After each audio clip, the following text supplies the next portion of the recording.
With more updated textures, accurate model recreations, and bots that can finally navigate the water, my completed version of Team Fortress 2's trailer map is now more functional than ever. And you, that's right, you, can play it right now with the link in the description. Wolfclock Productions, Wolfclock here, and welcome back once again to Betafied, in what I would call the first ever Betafied follow-up episode. On today's episode, let's take a look at some major improvements I've made to my finalization of Trailer 2 Fort.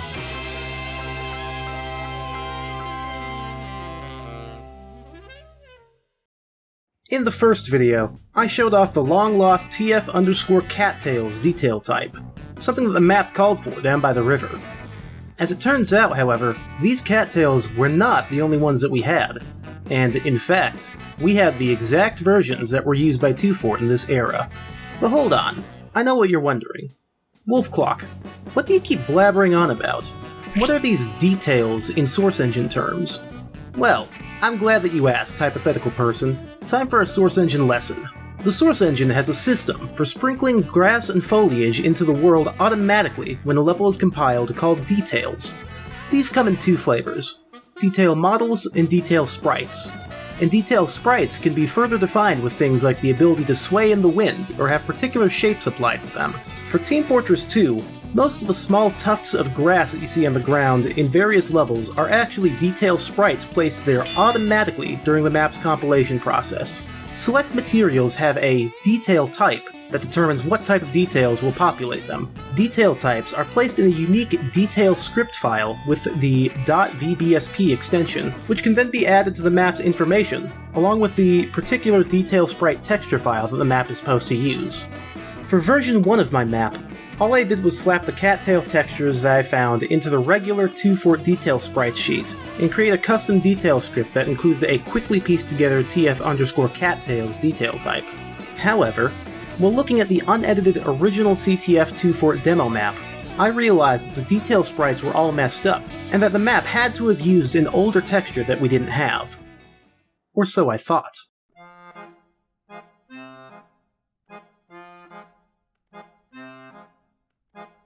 While discussing my recreation process with peers, users RedFire and XAMPS mentioned to me that the original detail sprites texture was found inside a Photoshop file in the game's file sources. Unfortunately, this discovery was made through the use of a script that pulled apart and exported each individual layer of each and every Photoshop file, meaning that they had no idea where it originated from, other than that it was on a wood wall texture. With this knowledge, I got to work, and about maybe an hour of searching later, I found these 2 layers inside the texture Grain Elevator Facade 10.psd. However, something was off about the texture.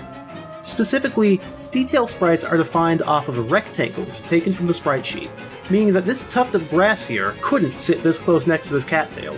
My intuition was spot on, because as it turns out, the tuft was pulled from the top left of the texture sheet. Using a Photoshop layer mask reversal, I was able to scope out the background details of each sprite, and the awkwardly placed tuft lined up perfectly with the background details at the top left of the sheet. After my work, I was left with the full original texture sheet, and when I plugged it in as a replacement texture in the old Source Filmmaker build, bingo. I now had, without a doubt, the original grass textures as they appeared in the trailer. Now all I need is to get the information from the map and put it into the final game. Right? Unfortunately, this would appear to be insufficient for getting the details back for my project. As you all recall from a few moments ago, the process of putting details into a map happens automatically through the use of a script file. This means that if the script file is missing or has been changed since the original map compilation, then we don't have any of the information that we need. It's like looking at a brand new piece of furniture. You can see what materials it's made out of, but you don't know exactly what types of tools were used to hammer in each and every individual nail. For some men, this may be the end. However, as I'm sure you all recall, we are not most men.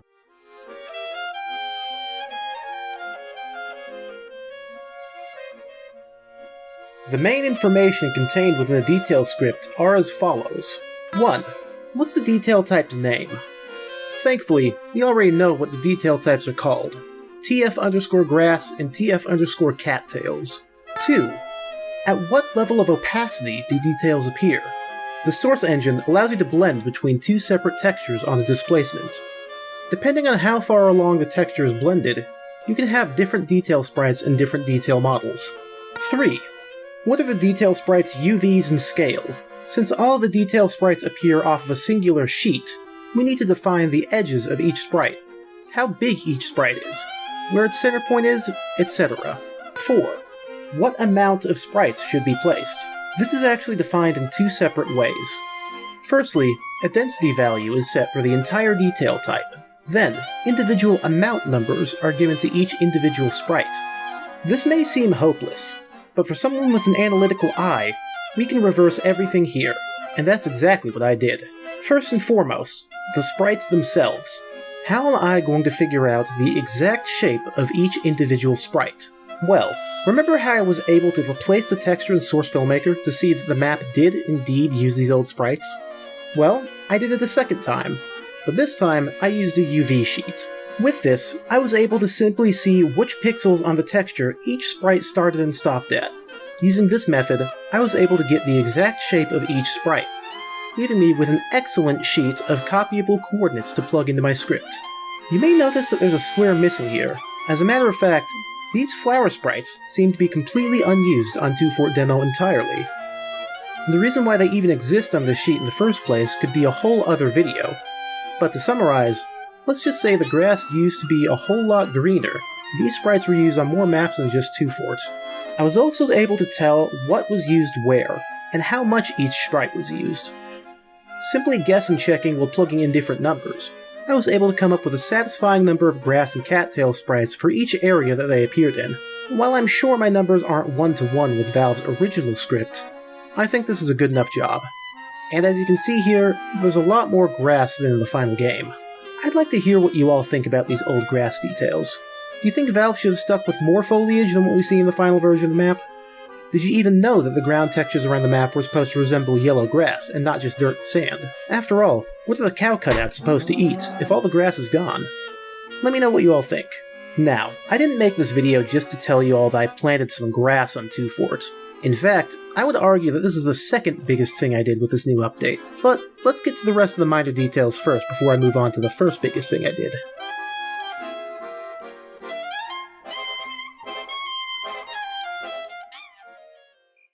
This is going to be a relatively small section, but I want to go over a few details I'm sure you folks will like.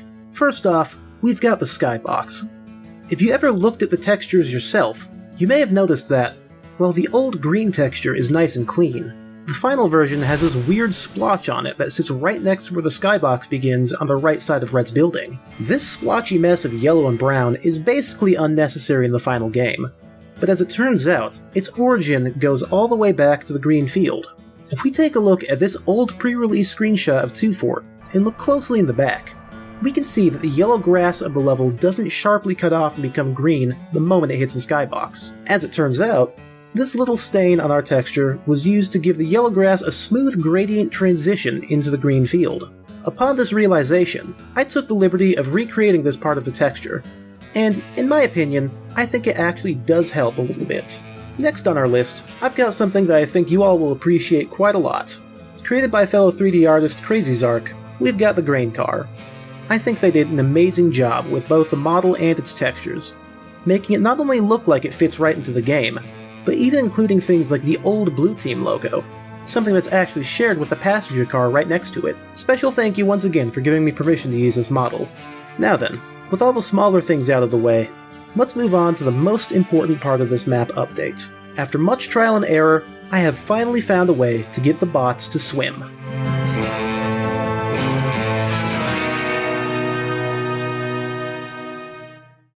Well, kind of, anyway.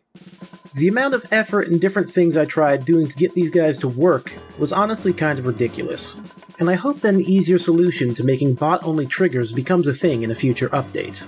The first thing I thought to do was giving the bots a unique class name filter that searches for their entity type, TF_bot. What I would then do is create a set of trigger_push entities that used said filter to differentiate between real players and bots. This way, I could funnel bots through the water while letting players swim freely. This didn't work.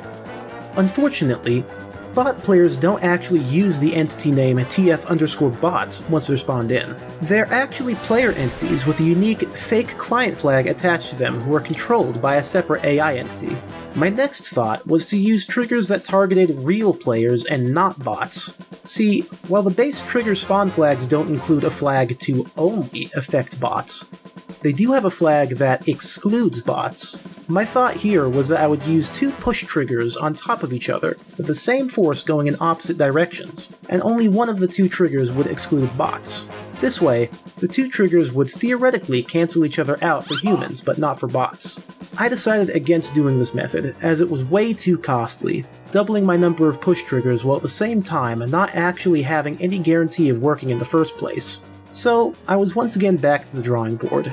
My third idea involved using VScript to detect when a player in the water was a bot or not. Team Fortress 2's implementation of VScript is very in-depth, and has led to the creation of a lot of much more involved custom maps in recent times. Not only that, but there are functions in VScript made specifically to detect if a client is a real player, a puppet bot, or a TF bot. In theory, this should be the perfect direction for me to go in. That is, if I actually knew how to use VScript whatsoever. Unfortunately, I had no idea where to even begin with this method. I'm no stranger to programming, but I don't have any experience with VScript whatsoever, and with a family trip coming up over the weekend, I decided to let it rest while I went on vacation and keep brainstorming ideas, so I wouldn't have to spend a decade and a half getting this update out and done. With dwindling ideas, things started to seem hopeless, until finally, a glowing light in the dark shone upon me.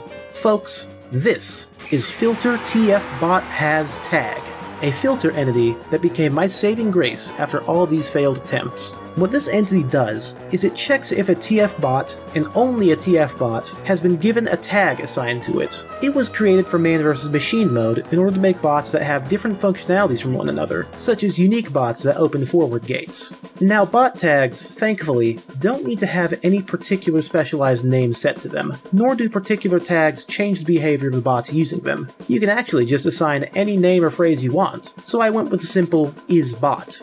But now that's just the filter itself. How does one assign one of these bot tags to the bots? Well, that's where trigger bot tag comes in. This trigger finds bots, only bots, and assigns them whatever tag you've put into its parameter. Okay, so you can see how this is really inefficient, right? All I needed was a way to make these push triggers target bots and not players. But for whatever reason, instead of just being able to set a single flag in the triggers themselves, or use a basic filter that just checks to see if it's a bot or not, I had to create a filter that checks for if the bot's tag is correct, and then put a trigger in the map to make sure the bots always have said tag before they hit the water. I don't get why there's no filter TF bot, or a bots only flag for triggers. I feel like it would make things so much easier for mappers that don't want to have to dive into learning VScript, but whatever, I digress. Now that I finally had a way to make triggers only affect bots, I created a funnel of push triggers that go down into each of the sewers and launch the bots out at the spiral staircases. Thanks to the work I put into the nav mesh earlier on, the bots can now easily navigate the tight winding staircase back up to the top and get back to fighting. In a perfect world, I might even be able to make the bots understand how to use the elevators, but I think for right now we can call this a success. That about wraps things up yet again. I'd like to say the map is in its best and final version, but as always, an artist's work is never finished. In the meantime though, I think I can safely say that this map is in a satisfying state. If you have any thoughts, suggestions, or requests for any other levels that you'd like to see this kind of redetailing over, feel free to share them with me in the comments. Likewise, if you enjoyed this video, feel free to leave a like and some hype points on mobile. Lastly, if you'd like to see more things like this from me in the future and want to help out, feel free to subscribe and send a tip on my coffee. As always, I have been Wolfclock. Oh wait, you're wondering about the next Analyzing Environmental Storytelling video, aren't you? Alright, you've all waited long enough. Next episode's coming November, or in a worst case scenario, December. I'll see you all in the next video, whenever it may be, and thank you as always for watching.